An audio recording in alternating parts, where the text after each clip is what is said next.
Welcome to Coming In Hot. What a week. So, in case you guys didn't know, I was juror number one. I took the role very seriously. So, let's get into it. I want to give you all the tea on jury duty. I was selected for a criminal case. Yes, this lunatic, this, if you're seeing me, this, okay, all the jewelry, the crazy outfit, I was selected for a criminal case. Okay? I was as shocked as you are.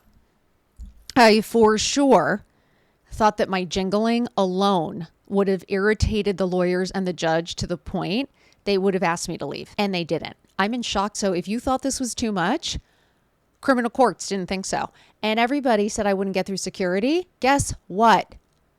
I am best friends with a security guard.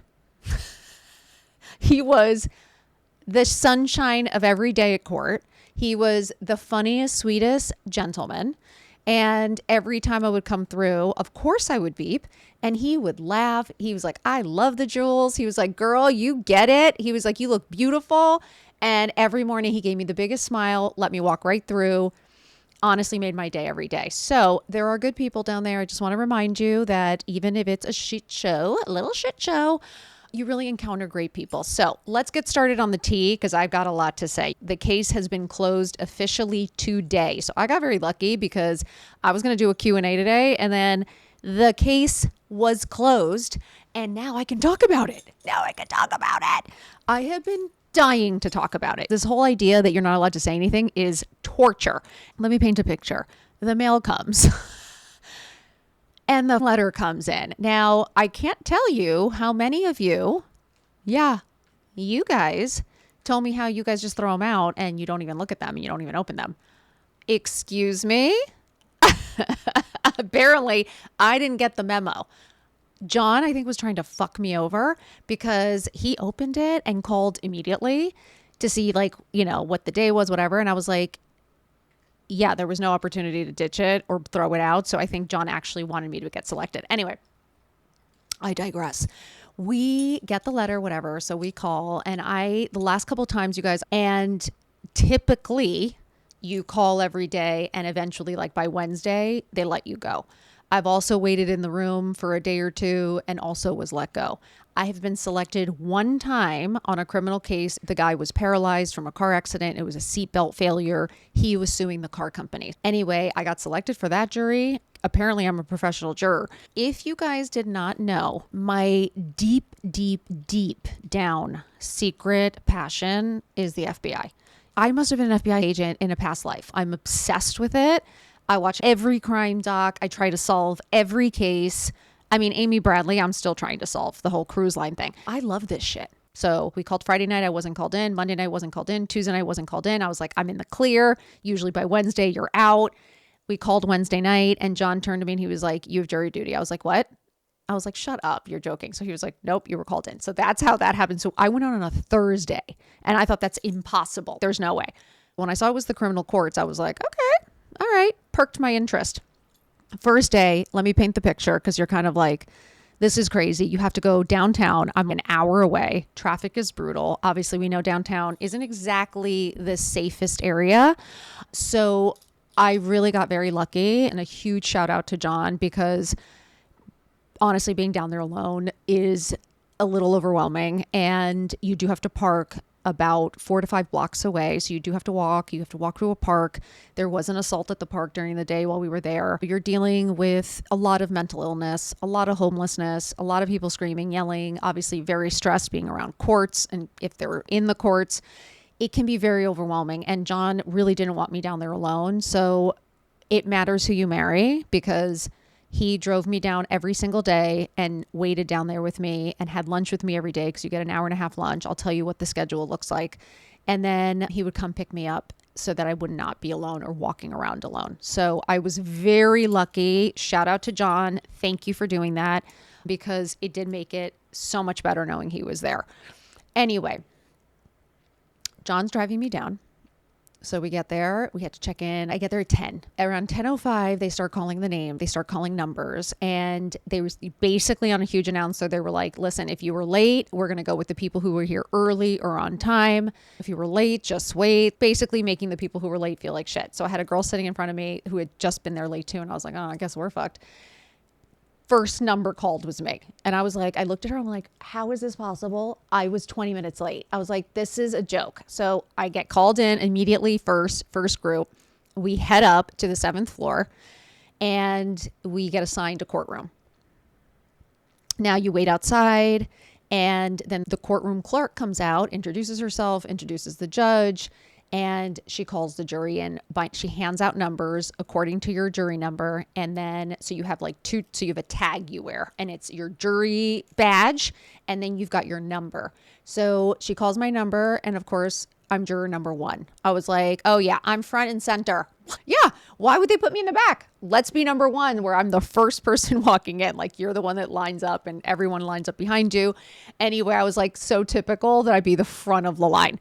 So they call us in, we go in, and as they walk you in, it's funny, each courtroom, each judge does it differently. And I actually didn't know that. I honestly thought that everyone did it the same, but each courtroom is different. And the way that they did the jury selection in the last case that I was in was very different. This is what went on in this case.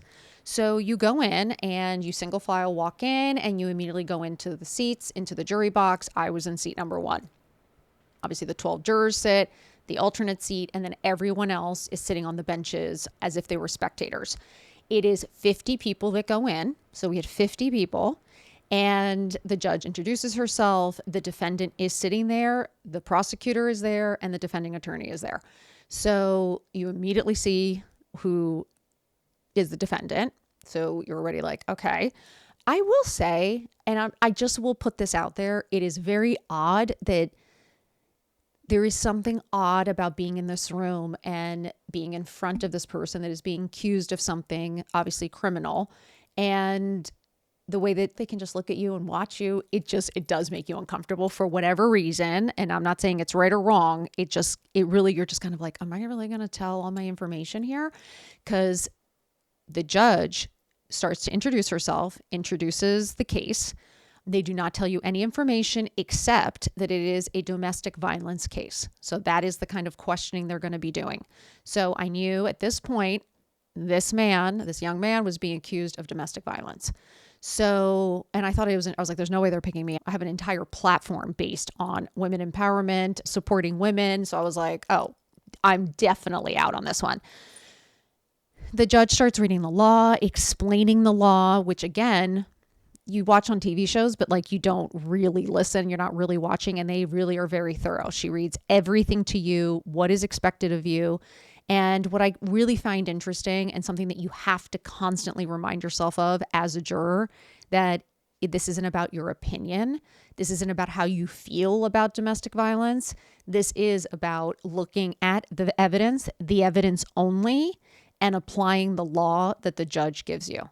So it's not like you can just go decide whatever the fuck you think is right or wrong, whether you like him or don't like him, whether you don't like, obviously, domestic violence. Like, you can't, none of that can come into play. You do have to be very open-minded, and you have to be able to look at evidence fairly and listen to the evidence and the witnesses and take only that information. Because if the judge says strike it, like, even though you heard it, that cannot matter. So even though you heard he did this or he said this, and the judge says strike it, you can't allow that to seep into your mind or seep into your opinion. So that is the hardest part of just constantly reminding yourself that you have to stick to the facts and the law. So I just found it interesting, you guys, if you're somebody who is curious, again, if you are interested in crime docs and this stuff, that is interesting to be in the courtroom to see how the lawyers present themselves, how the witnesses present themselves, how they're sworn in, just like how the judge acts, like you watching everyone's facial expressions, you're watching people's reactions. Like, I was really, first of all, I love people watching. Like, I love people watching. So for me to just look around the room and kind of like, you're looking at all the jurors, you're looking at all the people, you're looking at the judge, you're like, what goes on? What's her home life? Like, I'm like looking at the prosecutor, I'm looking, like, you're just taking it all in as you're looking around the room. and the judge is reading the law, it is fascinating to think that these 50 strangers literally have the power to put someone in jail. If you really think about it, you guys, and I know it's the power of the people and you're supposed to be judged among your peers, but it is such an assortment of people. And I know that's the point, but it really is fascinating and I think very scary. So let me tell you how it goes so you can understand this whole process. So as the judge finishes reading the law, you have a piece of paper and it tells you the question she's going to ask. So she's going to ask, they no longer ask your name. When I was in court, like 15 years ago at the criminal case, you had to say your name, where you live, all of this shit in front of the defendant, which I thought was insane. This time, which I thought was interesting, and maybe that's why they've changed it. God, I don't even want to know if something happened and that's why they changed it, but you no longer say your name. You only say your juror number. So I would say juror number 1, or I'd say my last 4 digits. And then they ask you like where you live, where are you from, what is your occupation, are you married, single? If you're married, they want to know what your husband does for an occupation. They want to know what adults 18 and over live in your home, what family members live in your home, what do they do for a living. They are very much trying to understand what is your living situation, like what do you do for a living, trying to kind of start reading you.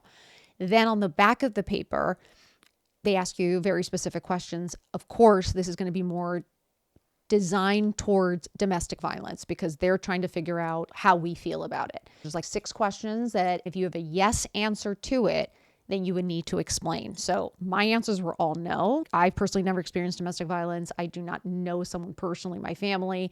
It was all these questions like, do I know anyone in law enforcement? Do I know? They want to know, are you connected to anyone? Were you friends with lawyers, judges? Again, they're doing as big of a deep dive as they can in this huge courtroom. So all of my answers were no, but a lot of people, you guys, if I'm going to be brutally honest with you, what I found, one of the most shocking things that I found was that over half of the courtroom was unemployed, which I thought was insane. Like 50 people, over half were unemployed, and most were self-employed, which I found interesting. What I also found interesting is that most people were living at home. A lot of people were still living with their parents, adults living with their adult parents, adult children living with their adult parents, a lot of families together because they can't really afford anything. And it's honestly crazy. And then the last one was how many people have dealt with domestic violence? How many people knew some, either personally or knew someone? And it's just really sad and overwhelming to hear these stories and how personal people have to get and the things that some people had to share. There was a young woman who started crying. There was a young man who had a horrible story, and people literally that you've never seen before, never met before, are telling you some of their deepest, darkest traumas in a courtroom filled with 55 people. Insane. I honestly found it insane. Like I was just like, this is really a lot. Like, talk about getting close. You wonder why the jurors become friends and get close is because like you're giving out your most personal information literally from day one. So now they go through the room and all 50 of you have to answer all of those questions. Anyone who has a conflict, if you obviously feel like you can't be biased or whatever conflict or you financial, whatever it is, you raised your hand, they took your number down, and then you had to go one by one to speak to the judge in the back. That took 2 days. Literally 15 people that had excuses, and each one by one, had to go speak to the judge in the back. So you can only imagine how long that took. So you were literally just sitting in your chair for 2 straight days as people are going in to talk to the judge, and then everyone answering these questions. Once you've been brought up to a room and you're in the jury selection process, they called my number, I went up, I became juror number 1, literally that first day, and then I get put into the room. All of that was still the first 2 days. So 10:30 to 4:30.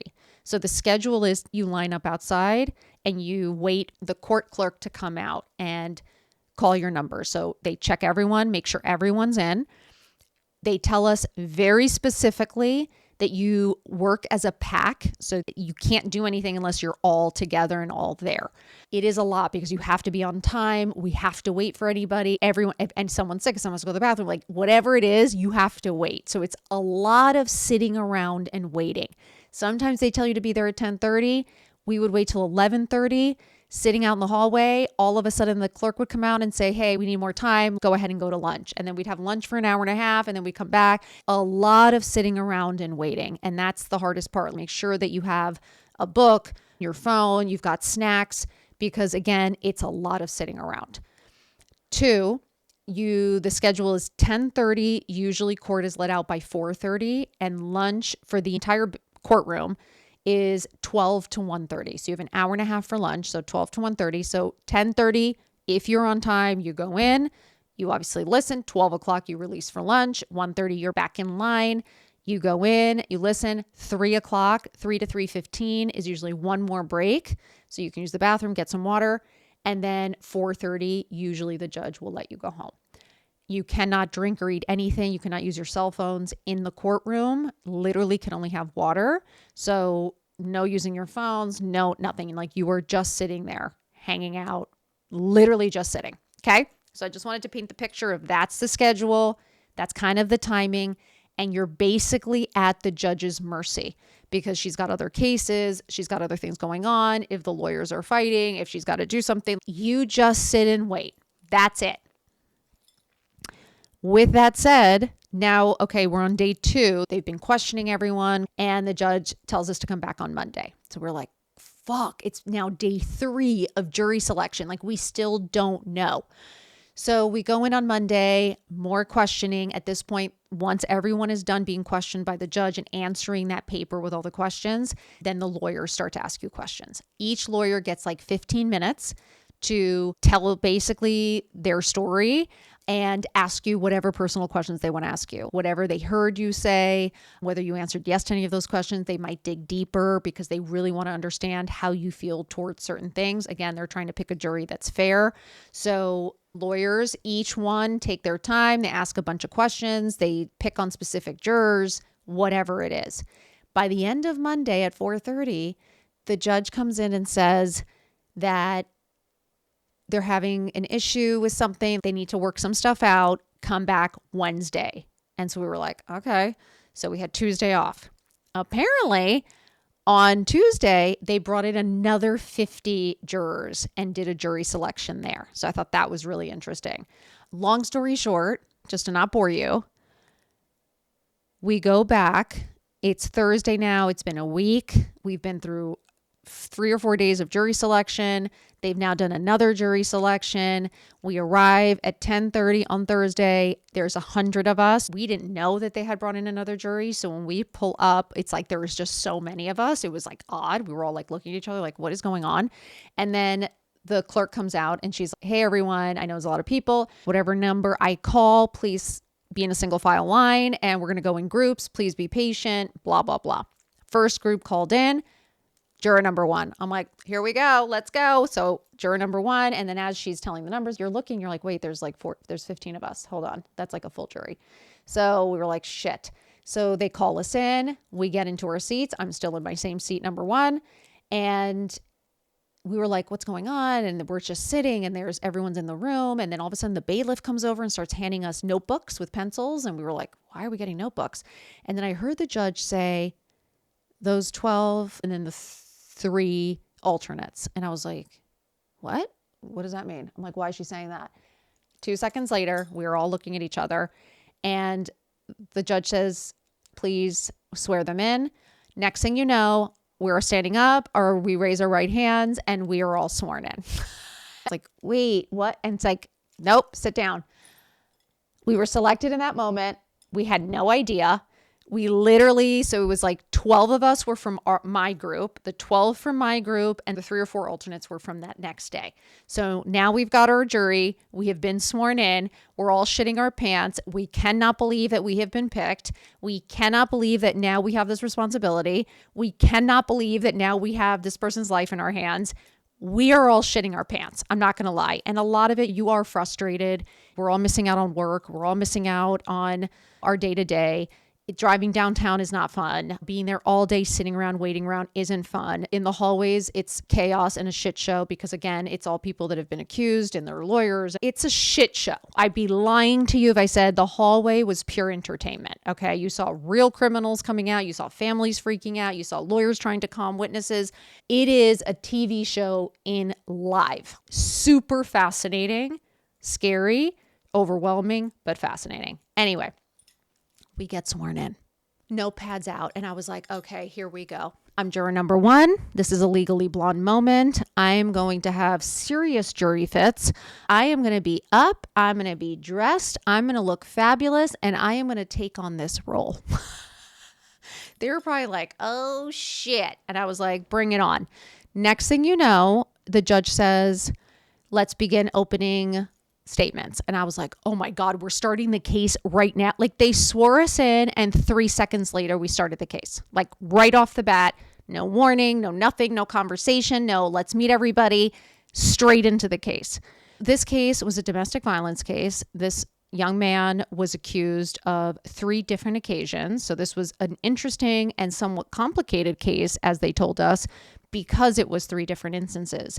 And we had to really kind of come to terms with deciding on all 3 instances. He is being accused of hitting, punching, slamming, pepper spraying, obviously his girlfriend.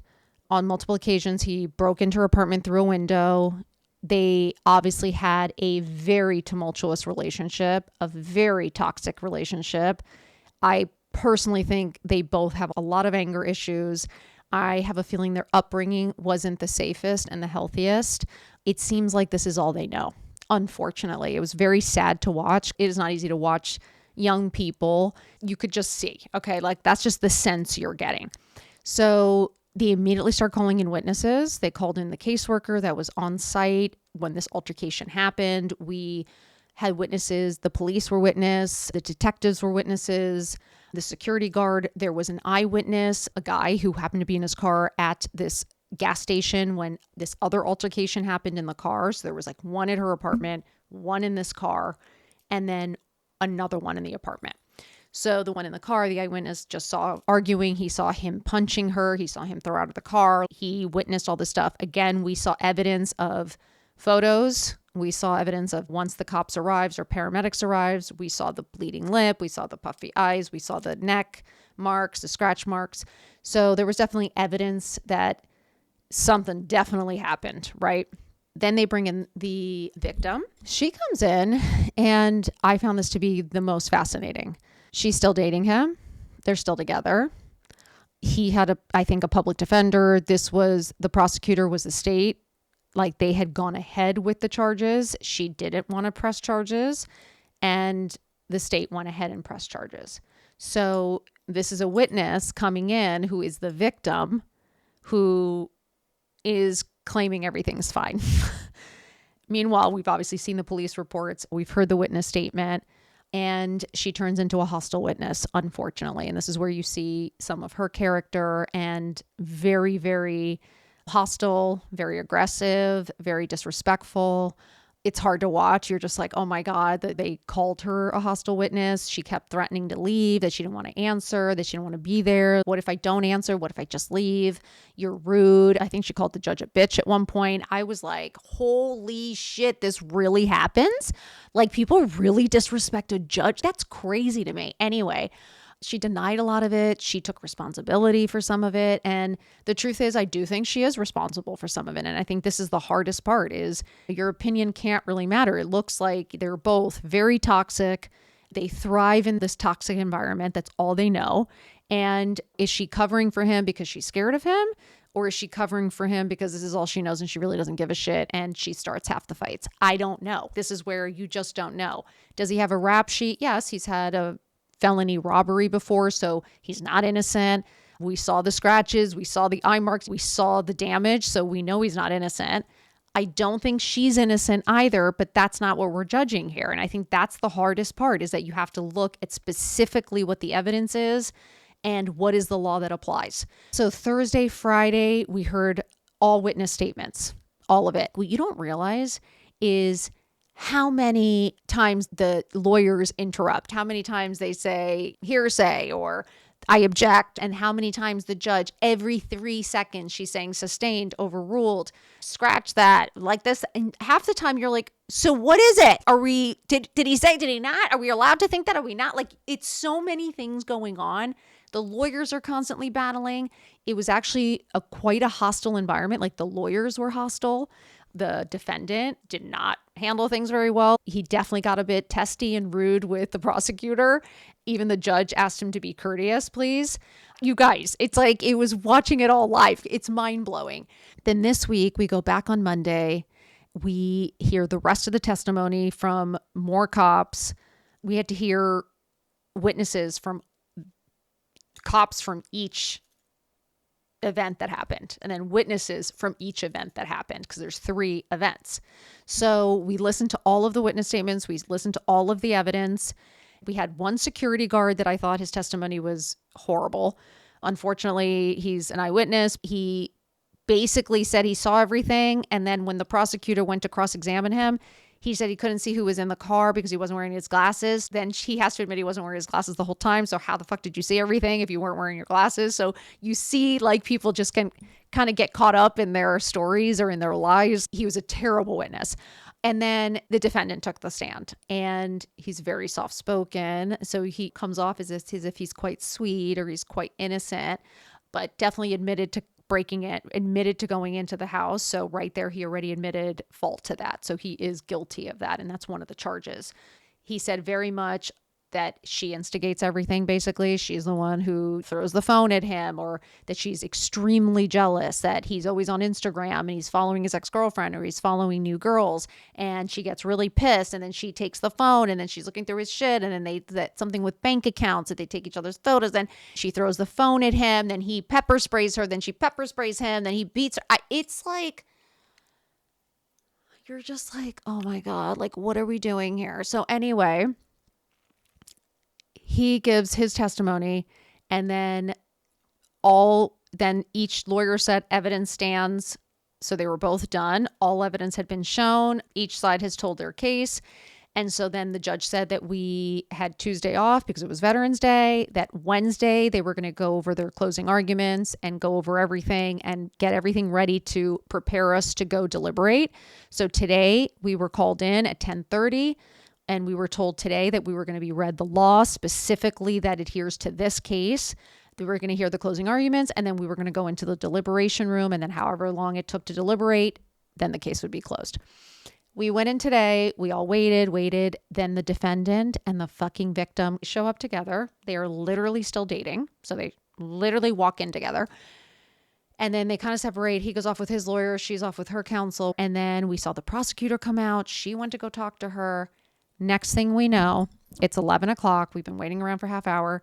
The clerk comes out. She gathers us around, and she says, the judge would like to say thank you for your service. They have come to a plea deal, and you were all excused. So we don't know specifically what happened to him, which I kind of wish I did. I'm really curious now, but apparently he admitted to some things, pled guilty to some things, and took whatever negotiation, whatever charge, and case was closed. We did not have to deliberate. We did not have to make that decision.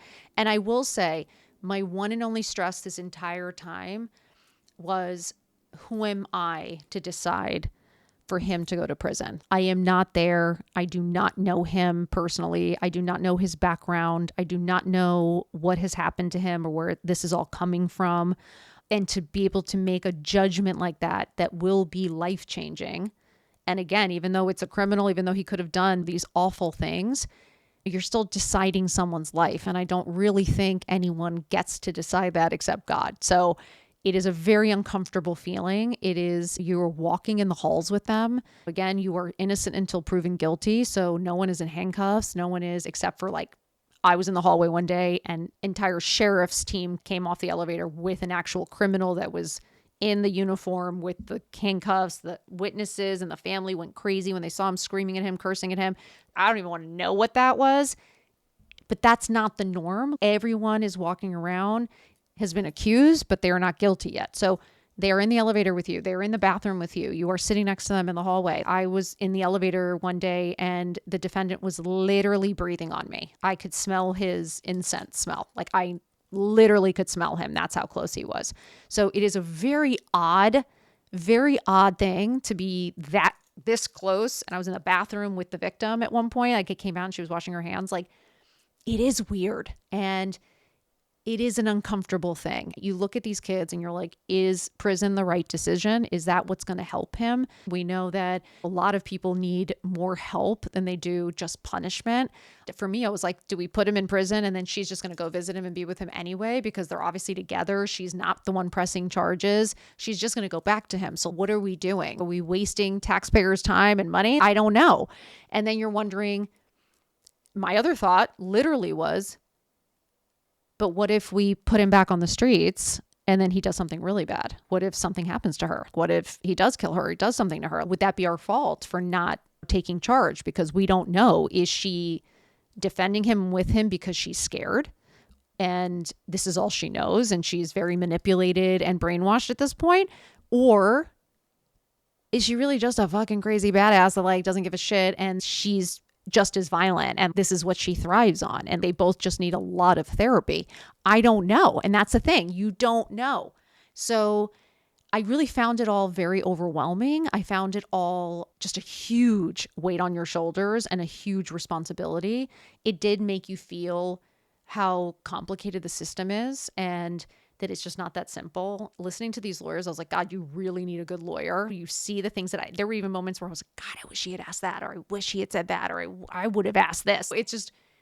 It's a crazy fucking world. But I will say, what a learning experience to have a front seat and watch how things go down. You learn so much. It is the greatest reminder to never get arrested. When I say don't ever do something wrong or bad, do not do anything illegal. Trust me on this. You do not want to be in the court system.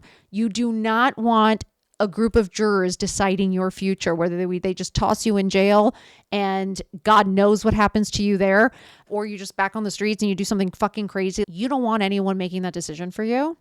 Okay, because when you see the lottery of people, a lot of the most critical thinkers are not the ones showing up to court. It is an important job, and I think it is important for people to show up, and I do think it's an incredible learning experience, and I think the smarter and the better and the more capable people that are out there making these decisions, maybe it helps the system in some way. But after this experience, I pray to God to never be in that position. Literally, I never want to see that courtroom ever again. If it isn't to be a juror, it is terrifying. I had anxiety just looking at him and thinking, what is he thinking? You are walking into this room and staring at a group of people that you have no idea who they are, and they're about to decide if you're going to have the most horrible experience of your life. It's crazy. So I really would, you guys, it is a civil duty. It is an incredible right. It is something that we are supposed to do. And yes, it is inconvenient. Yes, it is boring sometimes when you're just sitting around. Yes, you're missing out on other important things, but we can find our happy in the hard. And you really can make the best of anything. And it's a small glimpse of time in your life. And I promise you, you will learn something. And I promise you, you will have a different perspective. And I promise you, you will understand the system a little bit better. And I promise you, you will understand people a little bit better. And guess what else? Guess who has a chain text going with all her juror friends? Me. Yeah. When we were walking out, we literally were like, wait, what? We were all so pissed getting picked. Now we're pissed that we're done. Like we were all just like, wait, what are we supposed to do now? Like we all wanted to keep our juror numbers. I'm like, what do you mean we're done? What am I supposed to do now? I'm a professional juror.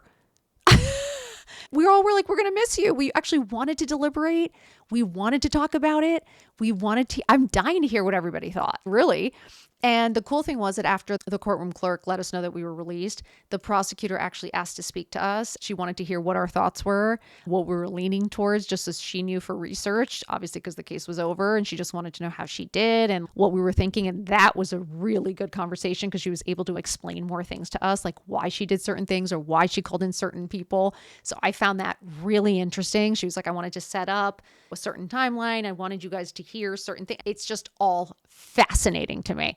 So he's getting something, and it's horrible to hear that men and women are still, that they treat each other this way, to even think of how little she is and how big he is, and to think of him strangling her, to think of him smashing her head into a wall, to think of him punching her. Honestly, it is really hard as a woman to hear that and to watch them. All I wanted to do after this was like go over to her and give her a hug and say, there is a way out, or there is a better life for you. And unfortunately, there's nothing we can do. So I will say, if you get that letter, don't throw it out. I say try it, do it, even just one time. I think it's worth it. I think it's an incredible experience. And goodbye, juror number 1. I'm going to miss you.